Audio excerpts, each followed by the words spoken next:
Bonjour, nous allons méditer ensemble l'évangile de ce jour, chez Saint Jean au chapitre 14, les versets 27 à 31. Alors nous pouvons nous installer correctement, allumer peut-être une bougie, nous recueillir et nous commençons par invoquer l'Esprit Saint pour qu'il nous aide à comprendre de l'intérieur ce que le Christ a à nous dire. Au nom du Père et du Fils et du Saint-Esprit. Amen.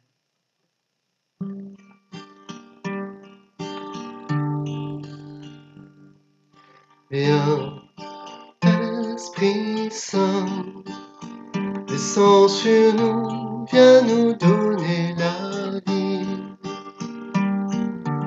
Viens, Esprit Saint, tu es le Père des pauvres et des petits. Viens, Esprit Saint, descends sur nous, viens nous donner la vie. Viens, Esprit Saint, tu es le Père des pauvres et des petits. Tu es le Père des pauvres et des petits.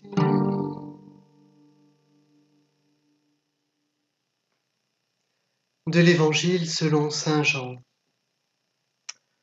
En ce temps-là, Jésus disait à ses disciples : « Je vous laisse la paix, je vous donne ma paix. Ce n'est pas à la manière du monde que je vous la donne. Que votre cœur ne soit pas bouleversé ni effrayé. Vous avez entendu ce que je vous ai dit, je m'en vais et je reviens vers vous. Si vous m'aimiez, vous seriez dans la joie, puisque je pars vers le Père, car le Père est plus grand que moi. Je vous ai dit ces choses maintenant avant qu'elles n'arrivent. Ainsi, lorsqu'elles arriveront, vous croirez. Désormais, je ne parlerai plus beaucoup avec vous, car il vient le prince du monde. Certes, sur moi, il n'a aucune prise, mais il faut que le monde sache que j'aime le Père et que je fais comme le Père me l'a commandé. Acclamons la parole de Dieu. Louange à toi, Seigneur Jésus. Nous sommes au chapitre 14 de l'évangile de Saint Jean. Le Christ vient de célébrer la scène avec ses apôtres.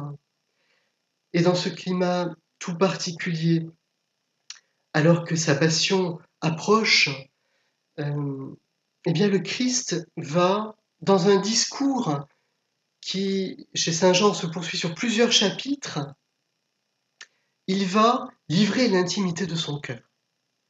Il va dire à ses apôtres peut-être ce à quoi il tient tout particulièrement, un peu comme un testament, d'une certaine manière, testament spirituel. Au chapitre 15, il prononcera cette phrase « Je ne vous appelle plus serviteur, mais ami ». Eh bien, c'est dans ce climat, non pas de maître à disciple, mais d'ami à ami, qu'il prononce ce discours dont nous entendons un extrait aujourd'hui. Dans ce passage, le premier thème qui apparaît est celui de la paix. Nous savons que la paix a une place toute particulière dans la foi d'Israël. Pensons au nom même de Jérusalem, la ville de la paix. Pensons également à cette salutation juive, le shalom, qui est l'invocation de la paix de Dieu sur notre frère. On lui souhaite la paix. Eh bien, Jésus va dire cela à ses apôtres. Je vous laisse la paix, je vous donne ma paix. Ce n'est pas à la manière du monde que je vous la donne. Alors c'est vrai que la première parole du Christ ressuscité, eh bien c'est la paix soit avec vous. Le message même du ressuscité, c'est le don de la paix. Ce que nous reprenons d'ailleurs à chacune de nos liturgies. Non pas pour faire mémoire d'une manière un petit peu vide de sens, mais parce qu'à chaque célébration, c'est le Christ ressuscité qui, de la même façon, nous donne le fruit de sa résurrection, c'est-à-dire la paix. La paix. C'est vraiment le message du ressuscité par excellence. Alors, il y a une précision dans l'évangile d'aujourd'hui qui est importante. Ce n'est pas à la manière du monde que je vous la donne. Nous pouvons comprendre cette phrase de deux façons, et les deux sont justes et se complètent. Tout d'abord, le type même de paix dont il s'agit. La paix que Dieu nous donne n'est pas une paix simplement humaine. Ce n'est pas une absence de conflit, de tracas. Bien sûr, nous devons tout mettre en œuvre pour éviter et résoudre les conflits. C'est une évidence. Ce n'est pas simplement une paix sociale. Mais c'est vraiment la paix du cœur, quelque chose qui ne peut venir que de Dieu et de Dieu seul. Peut-être la paix de notre conscience, peut-être qu'on approche, en disant cela, de ce qu'est la paix que Dieu nous donne.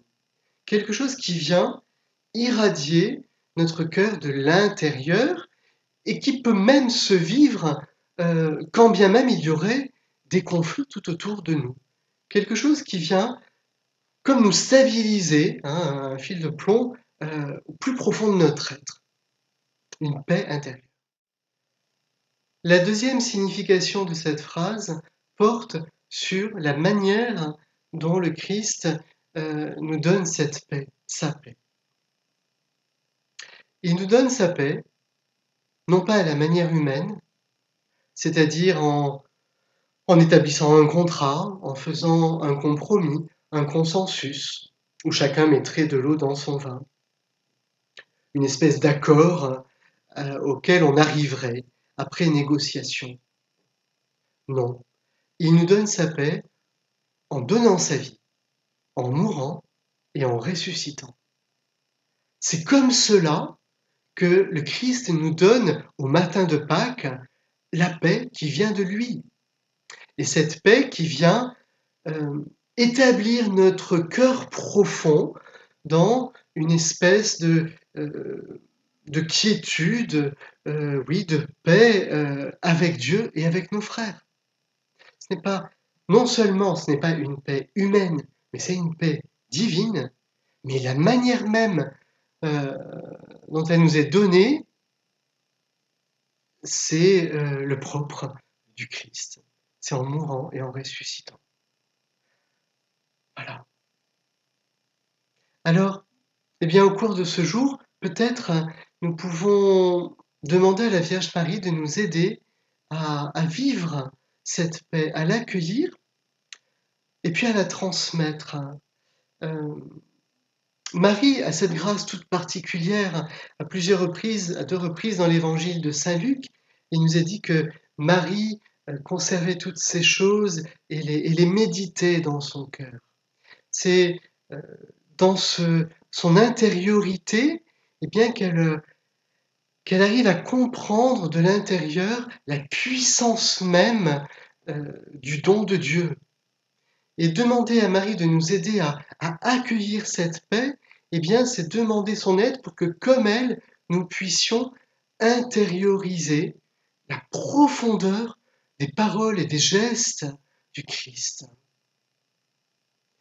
Vivons cette journée sous le regard de la paix du ressuscité, avec Marie.